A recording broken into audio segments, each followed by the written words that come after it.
traté por todos los medios posibles de escaparme de tener que estar parado aquí. No tuve éxito, fracaso. Tengo unos buenos amigos que han sido recordados cariñosamente.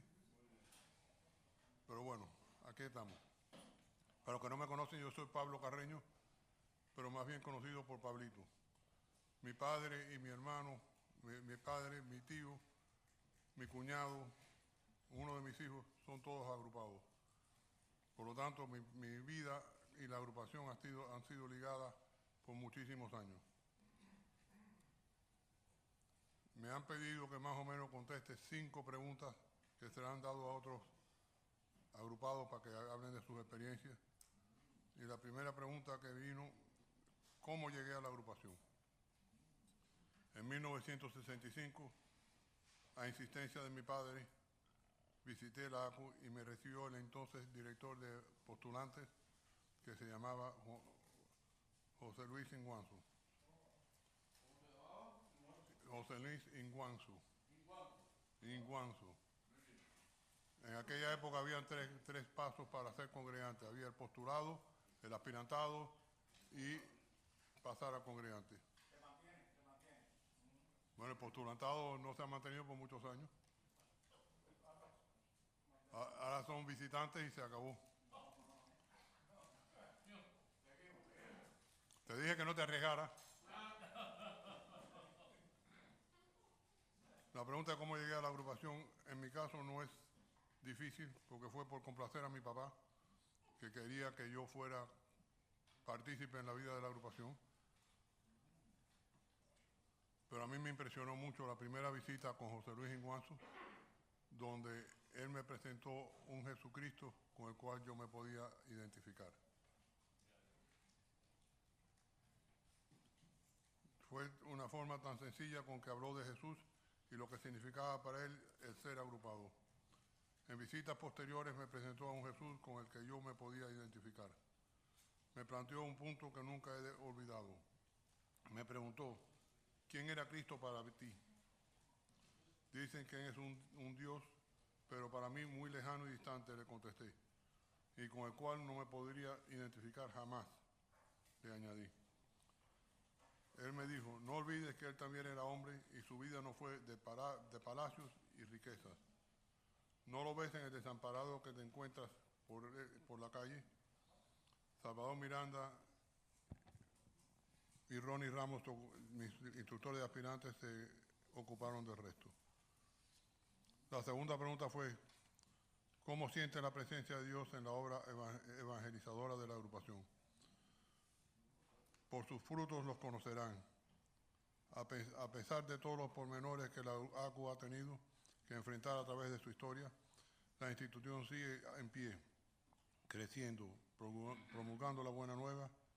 Bien lo decía el padre Llorente, si esta obra es de Dios, sobrevivirá. Si no lo es, perecerá. Hasta el día de hoy, los hechos demuestran que la ACU es obra de Dios. La cuarta pregunta fue, ¿cuáles han sido y son tus aportes a la obra evangelizadora de la agrupación? El 14 de diciembre de 1968 pasé a congregante y en ese momento decidí dedicarme al apostolado interno de la ACU, apoyando a la institución en todo lo que se me pidiera. Esto me llevó a Honduras en el año 1970 para trabajar por 6 meses con los jesuitas de la provincia de León. Fui residente del ACU del 66 al 71 y en el proceso fui nombrado jefe de residencia. Luego me hicieron responsable por el directorio general y del Estovir. Poco tiempo después de abrir la residencia iberoamericana Jesús Maestro, conocida como Jesús Maestro simplemente para nosotros, me pidieron que me uniera a José Rionda en la administración de la residencia y como consecuencia me pusieron a cargo de todas las relacionadas con el mantenimiento de la casa, nueva y vieja. Mi presupuesto, para que Luis Sánchez lo oiga, mi presupuesto era 0.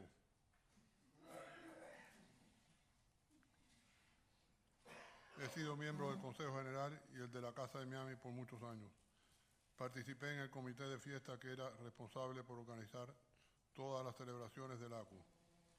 Si sigo, no nos vamos a ir de aquí más nunca.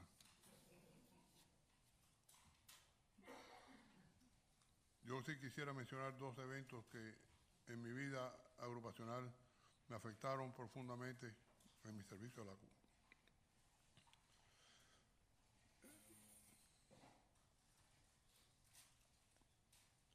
El primero, el ocupante del padre Nelson García,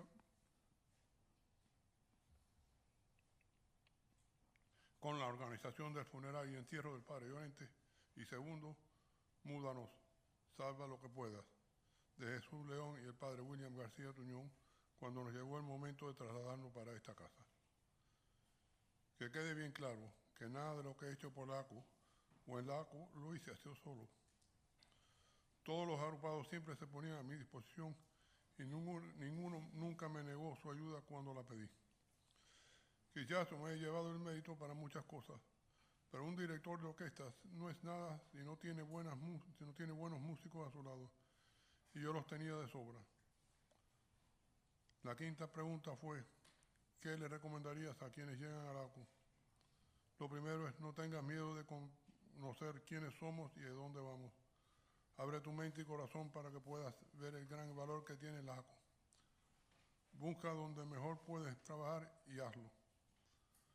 Ahora le toca llevar el estándar de la ACU a los más jóvenes. ¿Quieres cambiar algo? Participa y no te limites a criticar a los que trabajan. AMDG.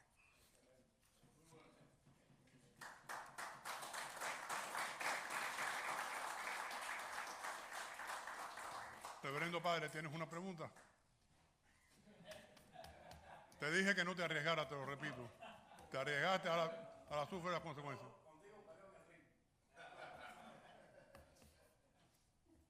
Yo agradezco todo lo que tú has hecho de llegar con lo que sigues haciendo, excelente por esta casa. Aquella tenía mucha historia, bueno, usted se convertía hasta el momento. Esto estamos aquí. En esta casa estamos y verdad que tú le has puesto el corazón junto a otros hermanos con los que trabajan en este pedazo de tierra que tiene la ACU ahora mismo rentada. Y doy gracias por ese empeño, ¿no? Si hay cosas bonitas, si hay cosas delicadas, gracias al esfuerzo tuyo y de los demás hermanos. Y eso lo valoro grandemente. Esto no es un rincón más, que esto es algo que se le pone unción a lo que se hace. Así lo veo. Pablo nos contó que su primera tanda de ejercicio fue conmigo y estábamos los dos en unas literas arriba y de madrugada Pablo se fue a caer, se agarró una pata mía y nos caímos los dos de la litera. Eso no lo contaste. Sería interminable de todo eso. Las anécdotas están ahí por todos lados.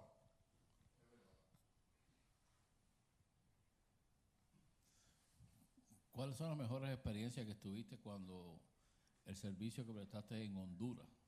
El bañarme con agua fría. Odioso. Agua de río. Para mí fue horrible nada del otro, el trabajo, caminando los kilómetros para llegar a donde se estaba trabajando, el intercambiar con las personas, nada de eso me afectó, era muy bueno, muy saludable, pero el encender la llave el primer día y darme cuenta que la llave caliente era fría, aprendí a bañarme como los gatos. Una pata primero, un brazo, después una pierna. Después aguantar la respiración y correr para abajo la ducha. Y una vez tuve la suerte de que el padre director me invitó a usar la ducha de la oscura. Eso, en aquella época había cisterna. Me entré ahí, había un bombillito rojo. Digo, ay, aquí hay calefacción. Lo encendí. Lo encendí y a medida que empezó a salir el agua salió caliente. Claro, estaba en el techo cogiendo sol, bien enjabonado, listo para enjuagarme y empezó a cambiar el agua. Horrible. Cualquier sacrificio, menos el bañarme con agua fría. Y a mí que me sigue gustando bañarme con agua hirviendo. Pero bueno, es lo que tocó. Tú diste un dato importante que yo lo destaco en este presente que tenemos. Cuando te dieron la responsabilidad con cero presupuesto. Eso es un desafío grande, porque tocar puertas, buscar recursos donde no había, ¿verdad? Y hoy día tenemos una realidad diferente. Y yo creo que hay veces se ponen muchas trabas para operar algo, cuando se tienen recursos, y cuando no hay recursos, pues las cosas salen y se buscan, ¿no?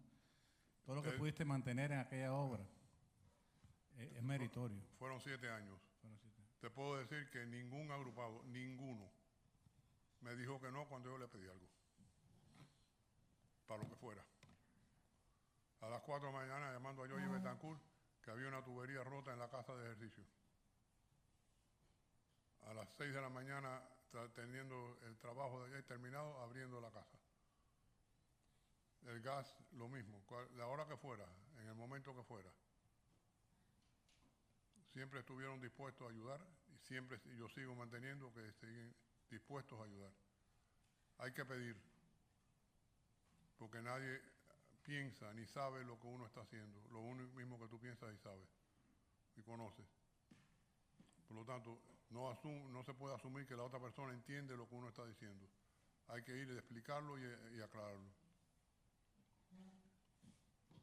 Hay algo también que me llama la atención cuando tú dices que, bueno, la vieja guardia, como dice, los cargos ni se piden ni se... Los cargos no se buscan, ni se piden, ni se rechazan. Ajá, en la agrupación, En la total agrupación. disponibilidad. Eso es, yo creo que ese ha sido un lema que yo he mantenido toda mi vida agrupacional. En los 60 años que llevo de congregante, lo he mantenido. Me piden algo. Mi mujer siempre me reclamó que yo no tenía tiempo para ella, pero que llamara a Llorente a la hora que fuera.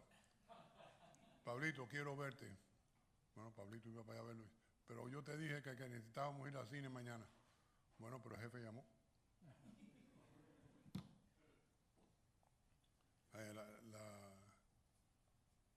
Yo pudiera escribir 3 libros de las anécdotas de cualquier cosa que quieran.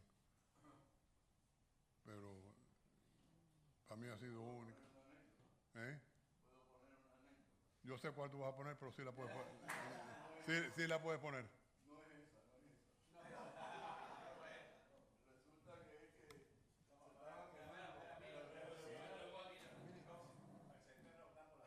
La agrupación estaba en llamas, se estaba quemando la torre de la agrupación y resulta que Pablito estaba con el padre Maderal en la oficina. Y entonces había que llamar a los bomberos rápidamente. Y entonces la señora que estaba ahí hablando con el padre en el teléfono, ¿qué le pasó? ¿Y dónde es el fuego? ¿Y dónde es el cosa? Y Pablito agarra el teléfono y dice, señora, cállese la boca y no dígame nada que se va a quemar toda la casa. Y entonces la cortó así, porque el padre Maderal no sabía cómo cortar a la mujer. Pero él sí tenía, él tenía el carácter para hacerlo. Que conste que el fuego fue causado por Jorge Bernal. Posiblemente mañana me está llamando para acordarse de mi estampa. Secando unos calzoncillos que le hacían falta. No, calentado no, en el horno.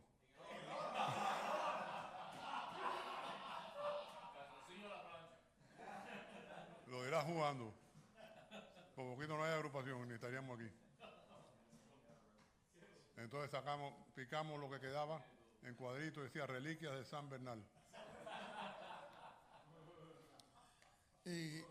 Yo creo que lo más bonito de aquella época es que vivíamos en comunidad. Y Pablo, yo, el Pomo, Manguera, Falero. Bueno, el Pomo. El Pomo es Carlos García. Batea y ustedes lo conocen aquí. Manguera es Octavio Ledón. Y ciertamente no solamente íbamos a la agrupación, vivíamos en la agrupación. Yo recuerdo que mis padres fueron a comprar su primera casa y mi hermano quería vivir en un barrio muy cubanazo y nos mudamos para el Noriz y yo vivía en la 28. Entonces yo hice que mis padres compraran una casa a media cuadra de la agrupación. O sea, nosotros estábamos allí, nosotros íbamos allí a estudiar, nosotros íbamos allí a rezar el rosario, nosotros íbamos allí a las charlas, nosotros salíamos juntos los sábados, nosotros andábamos con el mismo grupo de social, o sea, nos movíamos como una masa, ¿verdad? O sea, yo me recuerdo haber salido con Pablo el primer día que habló con la señora. ¿Ok? Éramos un grupo, vivíamos en comunidad. Yo creo que, y eso le doy las gracias al padre, porque yo creo que eso tenía mucho que ver con la estabilidad del padre Llorente. El padre Llorente nos daba una seguridad, una estabilidad, una continuidad, una paz y nosotros nos acostumbrábamos a obedecer. Quizás también hemos tenido muchos directores en este tiempo después de la muerte del padre Llorente. Yo percibo con el padre esa continuidad que tenía Llorente. Y nos enseñamos, como dijo Pablito, nosotros no buscábamos las cosas. Además, no era que Llorente nos mandara, no, Llorente no nos mandaba. Llorente era un amigo mayor que te orientaba, que te guiaba, tú lo seguías y allí no había. Menos los sábados a las 8 de la mañana cuando tocaba la puerta de la residencia, despertarnos a todos después de una noche de parranda.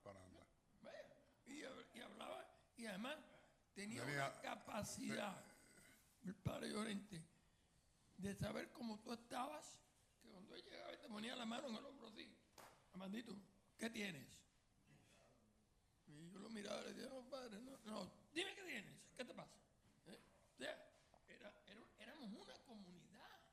Yo, por cierto, le contestaba. Yo les tengo que decir a ustedes que para mí, yo no vivía en la residencia. El padre quería toda la semana que yo me mudara para la residencia. Pero la residencia era el cuerpo de la agrupación. Porque tú llegabas allí y siempre había 4 o 5 residentes y tú podías convertir con ellos. Tú llegabas ahí a cualquier hora. A nosotros nos daba la 1 de la mañana hablando en la plaza de la agrupación. ¿Ok? Y porque o estaba Falero haciendo un cuadro, o estaba Consuela haciendo una estatua, estaba yo estudiando con el pomo en la biblioteca, porque además la agrupación era tu casa. Armandito, ¿te acuerdas del cuento de Gillo, el fuego y la señora? Sí. Julio. Dijiste que estuviste en Honduras. Sí, señor. En el único lugar del mundo donde tú puedes decir el atraso de progreso.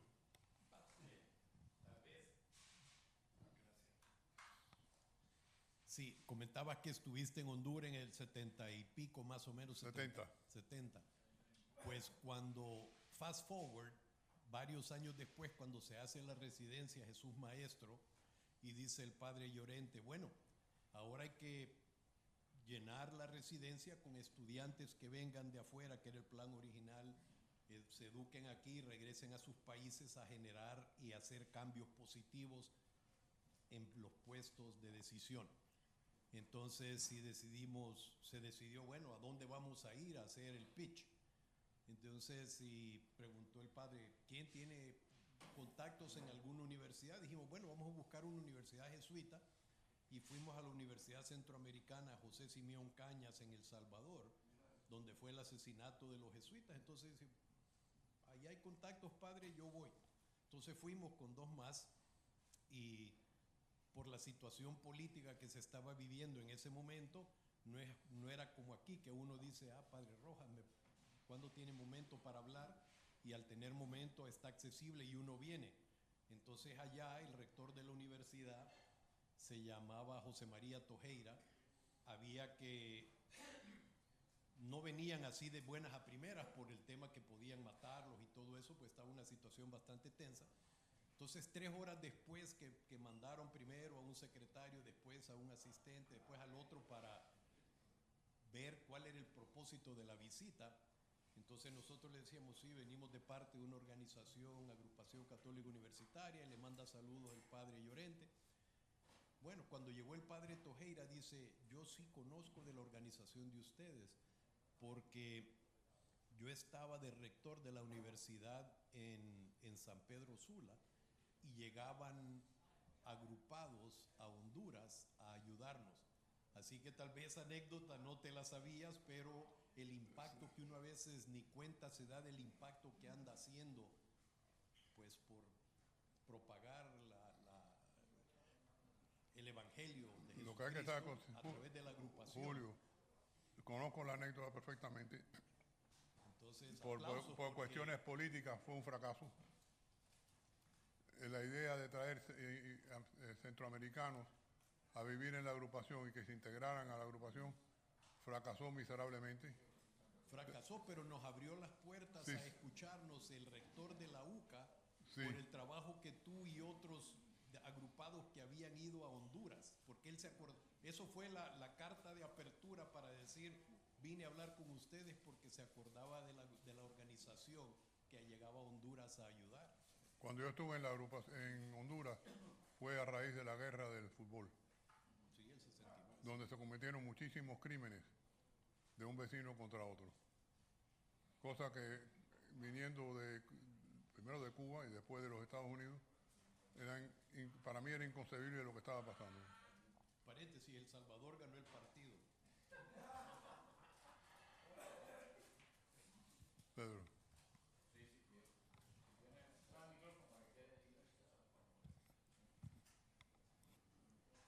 Sería bueno que refirieras el resultado y el reconocimiento de la iglesia en Honduras al trabajo que realizaste como parte del trabajo pastoral de la ACU y cómo esto influye en un obispo en Colombia que también describe a Padre Llorente y después se publican estas noticias en Estovil. Quizás, o sea, no lo alegue porque, bueno, es central a tu persona por el trabajo que hiciste, pero como agrupado. O sea, que creo que sería bueno compartir eso. No quisiera estar hablando nada más de mí. Yo hice muchas cosas, pero hubo muchos otros que hicieron lo mismo o mejor. Es cierto de que se hizo un trabajo bueno, pero fue un trabajo, como digo yo, de dedo. A mí el Padre Llorente me llamó a su despacho y me dijo, ¿qué te parece irte para Honduras?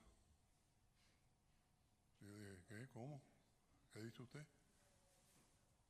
¿Qué te parece irte para Honduras la semana que viene? Yo, bueno, padre, yo estoy trabajando, ya yo tengo empleadores. Sí, ya yo hablé con Juan Enrique y con Tony Frangí, los dos agrupados. Y les dije que tú te ibas para Honduras. Y bueno, pues me fui para Honduras 6 meses. Y también ahí en Planas y Frangí, tú llevaste a mucha gente a la agrupación, incluyendo a mí. Y hicimos mucho trabajo en comunidad también, si te recuerdas, todas las estructuras esa fenomenal que había ahí dentro del complejo ese, eran hechos por nosotros, por Planas y Frangí y compañía. Bueno, ellos eran agrupados y tenían el mismo problema que tuve yo. ¿Quién le dice que no a Llorente?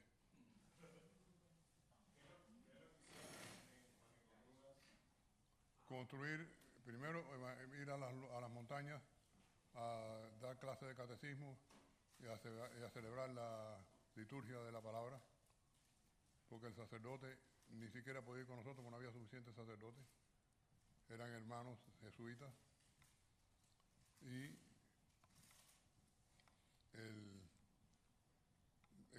cuando iba un jesuita, un sacerdote, una vez al mes, consagraba suficiente hostia para el mes completo, y fue cuando por primera vez yo aprendí a que la hostia se recibe así, no así, sino así. Y aprendí a dirigir la liturgia de la palabra. La he tenido que usar en los Estados Unidos aquí varias veces, que no ha habido sacerdote para completar una misa diaria, y me ha tocado, con autorización del párroco. Yo no soy diácono.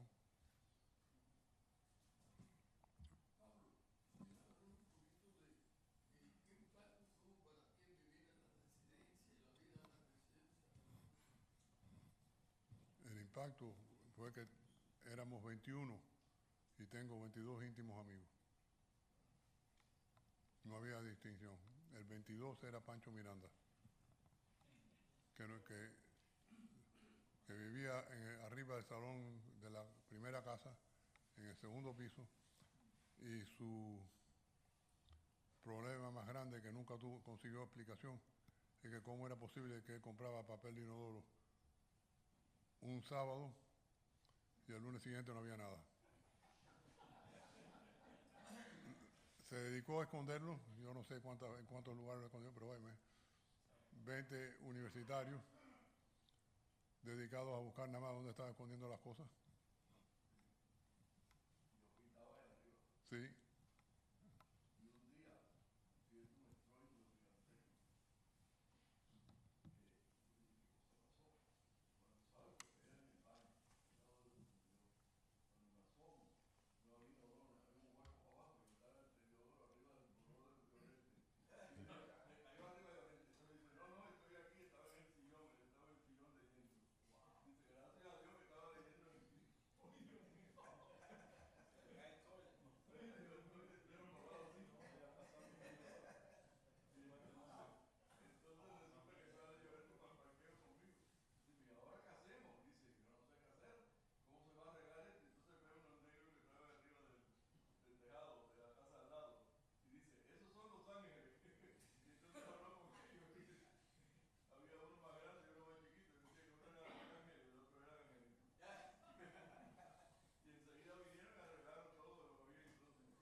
el 60?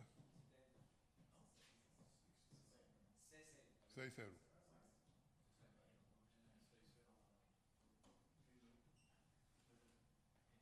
¿Qué consejo tiene para los más jóvenes de la agrupación que de cierta forma reciban la bandera y el legado que están dejando ustedes? ¿Qué pasó durante mi época? No, no, que qué consejo nos deja a los más jóvenes Primero, que estamos llegando. que entiendas que los viejos ya pasamos de moda. Okay, ya nosotros pasamos de moda. Ya el tiempo nuestro de la agrupación pasó, el nuestro. Ahora les toca a ustedes. Y yo sí creo firmemente que el problema que tenemos grande aquí es que a todos nosotros nos gusta hacer esto. Un dedo para ti, culpa tuya, pero hay 3 que apuntan para mí y no lo queremos reconocer. Si quieren cambiar la agrupación, mi agrupación no es la misma agrupación de un José Ignacio Lazaga, de un Jorge Casteleiro, de un Jorge Charte, no es la misma. Yo me imagino que ellos se sintieron como me sentí yo cuando la gente joven empieza a meterse en lo que no le importa o que no, nosotros vemos como que no interesa.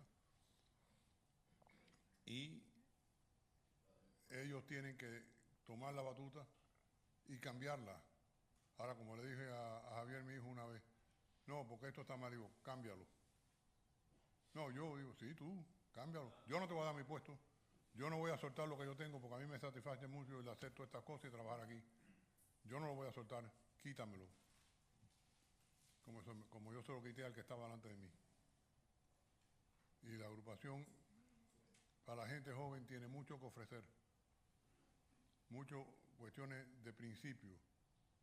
Que cuando llegue el momento del mundo que está allá afuera esperando acabar con nosotros, esperando acabar con ustedes, pues conmigo que es un pedazo de trapo para lo que yo sirvo ahora. A ustedes hay muchos que tienen cómo participar.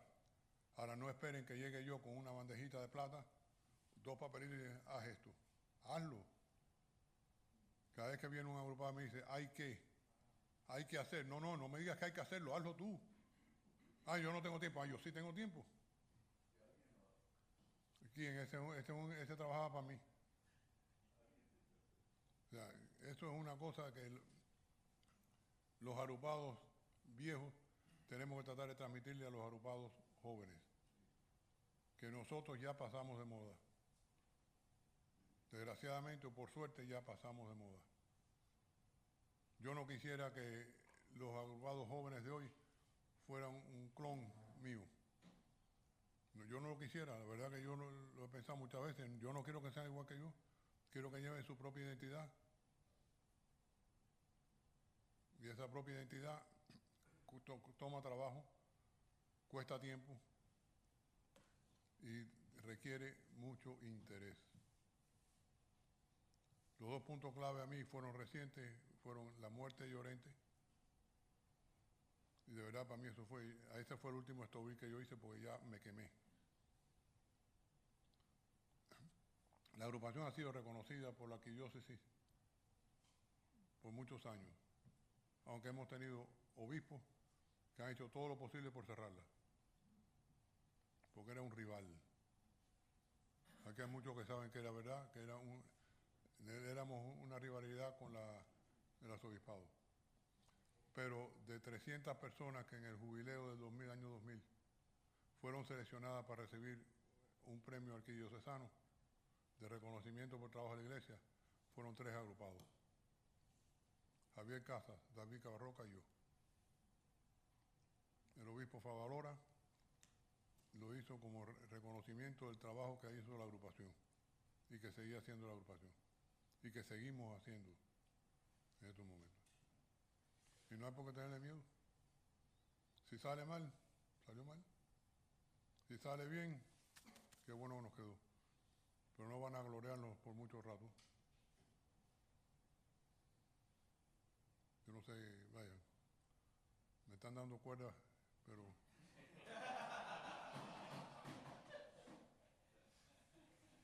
Pablito, difiero contigo en una cosa. Sí hay que imitar tu personalidad, siempre estar abierto y eso. Muchos años que hemos trabajado en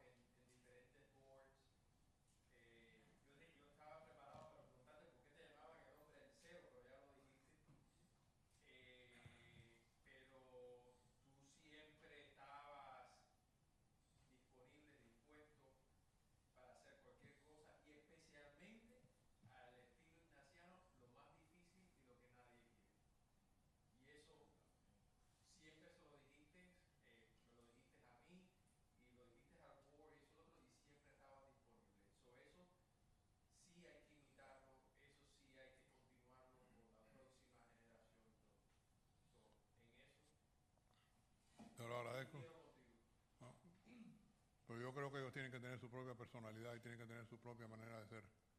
Y en nosotros está el transmitir eso. O sea, no es simplemente decir yo quisiera o esto debe ser así, no, hacerlo, transmitirlo. Acuérdate que yo me fajé con el provincial. Oye, Luis, provincial, con este, con otro, ¿con cuánta gente? Mejor decir con quién no te paras. Con nadie.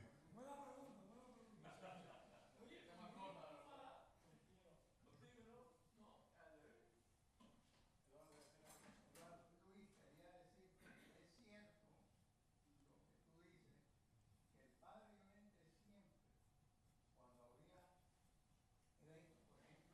la venida del Papa en el 89, que recibieron los peores assignments, fueron los agrupados, porque todo el mundo quería estar arriba del Papa y quería nosotros también los peores assignments.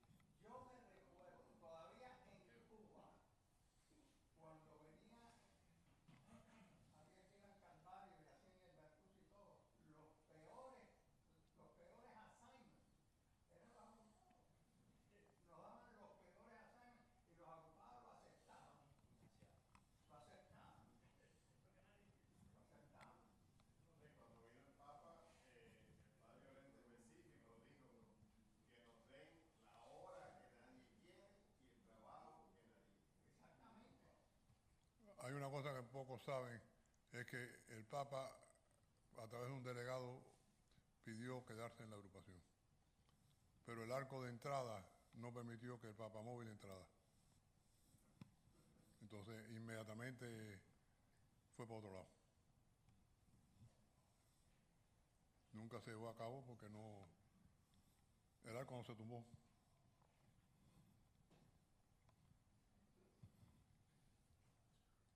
No, niño, aquí no hay ningún muerto, así que alguien hable o terminamos por la noche. No, la verdad que vale la pena el comentario tuyo y ya estamos, tenemos tiempo, pero yo quiero traer a colación dos aspectos de Pablito. El primero de ellos es que si ustedes creen que él es difícil, están correctos. Mírenlo bien, él no tiene una cara muy amigable, él no es la persona que le va a decir de inmediato, vengan y entren por aquí. Por el contrario, todo el mundo lo mira como diciendo Pablito. Pero Pablito es la persona que yo he tratado dentro de la agrupación en los diferentes comités más sincera y que más apoyo da a seguir la misión de la agrupación. Y eso me compró desde el primer momento. Obviamente, yo no soy contemporáneo de él, yo soy un poco mayor que él, pero bueno, pero eso no rechazó a que pudiera haber una identificación entre él y yo creo que eso lo puede lograr cualquiera aquí, lo mío no fue nada especial. Y segundo, otra cosa por la que podemos decir que Pablito, así como que está un poco retirado, un poco a la distancia o un poco inaccesible. Bueno, lo que pasa es que la cantidad de carreños agrupados que han habido es como que él tiene un pedigrí así de la corte, ¿no? Él pertenece a la corte. Si hubiera una corte dentro de la agrupación, yo creo que miembros de la corte serían los carreños. Pero es una alegría también verlo a él y ver a sus hijos también trabajando en la agrupación. Eso es algo que yo envidio, porque algún día quizá mi hijo pueda hacer eso, en el momento no puede. Pero de todas maneras, yo quiero darte las gracias, porque muchas veces cuando estábamos nosotros allá en la casa antigua, me acuerdo como ahora, imagínense lo que es conocer a una persona cuando lo primero que te dice, el budget es ser, ya como quien dice, te trancó el juego, ¿para qué tú vas a seguir hablando? El budget es 0, era la manera indirecta de que él decía, hazlo tú. Pero hicimos unas cuantas cosas, no tanto a la altura de lo que él hizo, pero definitivamente nos enseñó, o me enseñó, a no preguntar mucho, sino a hacer, proceder y hacer. Gracias por esa enseñanza, Pablito.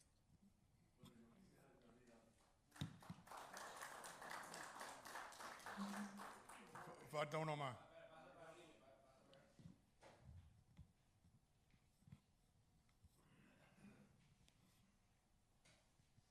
Los más jóvenes para la evangelización y todo tienen los tools necesarios, porque todos conocen bien las computadoras, todas esas cosas, la internet, todo, o sea, trabajan todo eso de maravilla para sus propios negocios y para sus propias cosas y sus propias fiestas y cualquier cosa que organizan lo hacen de maravilla.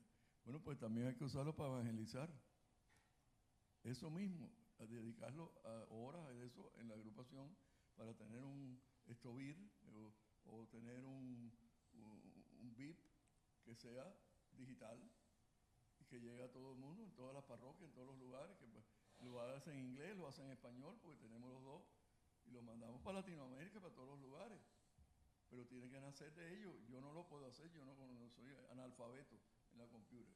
Yo tengo cantidad de cosas escritas de evangelización, pero a mano, yo lo escribía a mano y la iba dando, pero eso yo lo puedo suministrar y que alguien lo meta en la computer, pero no lo puedo hacer yo, tiene que ser, pues si yo me puedo aprender eso, vengo a hacerlo cuando tenga 105 años, y ya yo no puedo llegar. Quiere decir que en un par de años. Pero lo que tienen que tener, sí, lo que estoy hablando es la conciencia, tener la conciencia de poner lo que uno tiene a mano y el expertise que uno tiene al servicio de la necesidad de la evangelización hoy en día. Y eso sí lo tienen muy bien, y lo tienen en sus negocios, lo tienen en todo. Bueno, pues también hacerlo de esta manera, ¿verdad? Eso es lo que yo sugiero, que es lo que hacía Pablito mucho con el estovir y con todas esas cosas, ¿verdad? Pero ya él no está para estar haciendo todo esto del artificial intelligence y todas esas cosas, ¿verdad? Eso sí lo tienen los más jóvenes. Y lo pueden hacer, y de hecho lo hacen en sus negocios, en sus cosas. Bueno, pues encontrar un momento para poder hacer eso también. Y yo creo que también para mí lo que he visto, y no solamente con Pablito, pero con otros agrupados, como dice Pablito, es cuando uno identifica los talentos que Dios te da. A todo el mundo en este cuarto, Dios te ha dado un talento. Y ese talento nosotros lo usamos para nuestra gloria. Hacemos una carrera, tenemos una mujer, tenemos hijos, tenemos una casa bonita, un carro bueno. Todo eso sale del talento que Dios nos da. Yo me pongo a trabajar, si soy techero, te arreglo techero. Pablito, ingeniero. Ha sido una vida que Dios le ha dado muchas bendiciones. Pero lo bonito de la agrupación es cuando tú coges ese talento que Dios te ha dado y tienes la oportunidad de poner ese talento que Dios te ha dado al servicio de Él. Y viendo a Pablito, al Pomo, mi papá, la gente que son ingenieros, que están en ese giro, usan los talentos de eso para servir a Dios en la agrupación. Algo tan fácil, está roto el toilet, el horno estaba roto. ¿Quién va a ordenar? Pablito. ¿Quién coordinar? César, el tipo para acá. El usar el talento que Dios te ha dado, que tú lo puedes usar para tu gloria, y que lo usamos para nuestro vivir, para nosotros sobrevivir en este mundo y superar, pero traer ese talento aquí. Médicos, que cualquier problema, Carlos Moas que está por aquí, tú llamas y están ahí para servir. Es increíble tener ese... No vayas a Carlos Moa, porque no, tipo porque él es buenísimo. ex médico. Se le queda un poco de médico todavía. Pero nada, eso para mí ha sido lo más impresionante, a ver en la agrupación, en acción. Cuando Padre Llorente, es que Liz me lo estaba diciendo cuando tuvimos la fiesta este fin de semana, ella dice, ¿tú no te recuerdas, David, que nos reuníamos las parejas con Llorente en casa de Cabarroca para planear quién trae el arroz frito, quién trae los platanitos, quién trae todo el mundo alrededor trayendo su talento, lo que Dios te ha dado a ti para ponerlo al servicio de Dios. Y eso tú has sido un gran ejemplo. ¿Cuántos edificios has diseñado? ¿Cuántos sistemas de estructura? En Manresa y muchos, y es increíble. Pero para mí eso es lo más importante, darnos cuenta que Dios nos ha dado talentos y cómo yo puedo dar ese talento que Dios me ha dado al servicio de la agrupación.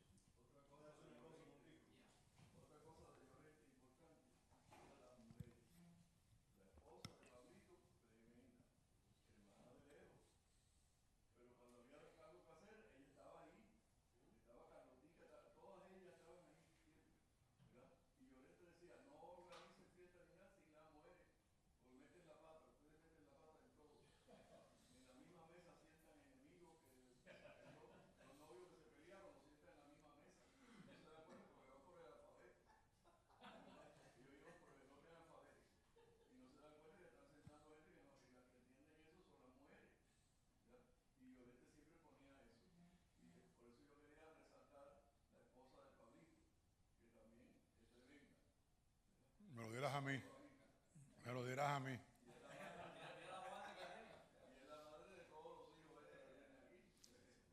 Oye, yo quiero añadir una cosa no iba a decir nada, pero del carácter de Pablito.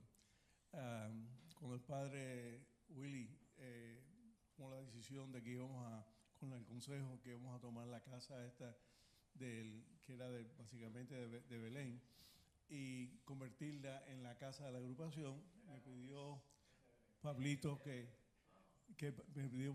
ayudase. Y entonces, por supuesto, aquí en la agrupación nadie tiene opinión en nada. Todo el mundo tiene una opinión en todas las cosas, los colores, lo que se ponía en cada ventana, que se ponía la capilla, que se pone. Entonces yo iba a Pablito, que era mi jefe, y digo, tú eres mi jefe, Pablito. Y él resume en esto su actitud hacia las cosas. Me decía, cágate la noticia. Haz lo que tú creas mejor y yo le doy frente. Y eso fue lo que hizo todo el tiempo. Entonces trabajé con él y se me hizo el trabajo mucho más fácil. Pero esa es su actitud, ¿correcto? Y por eso que él logra tantas cosas, porque si no te pones a preguntarle a cada uno su opinión en la agrupación, todo el mundo tiene opinión. Pero yo creo que eso es una característica muy buena de él, que ha logrado llevar a todas las demás cosas a que lleguen a un fruto.